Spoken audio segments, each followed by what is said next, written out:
فهل فعلا اكل الشطه بس بسمع يعني بيجيب قرحه المعده؟ اللي يجيب قرحة المعدة يا أدوية زي الأسبرين مثلا، يا بكتيريا زي البكتيريا الحلزونية. غير كده هو لا أكل الشطة يجيب قرحة معدة، وأقول لك أنا العصبية تجيب قرحة معدة ولا أي حاجة. الحاجات دي توضح إنه في قرحة في المعدة أو إنه في التهاب في جدار المعدة. لما آكل الشطة وأنا جدار المعدة ملتهب، هتبقى نار طبعا عليا، انما هو اصلا ملتهب.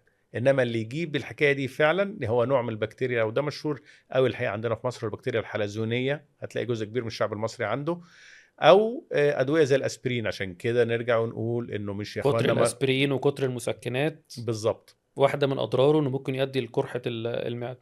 وقرحه المعده تجيب نزيف، ودي حاجه مش مطلوبه. طب ما تيجي نقول للناس بقى ايه اضرار الشطه؟ لا، ملهاش اضرار، بس هي بتلسوعك وخلاص، او عندك حساسيه منها.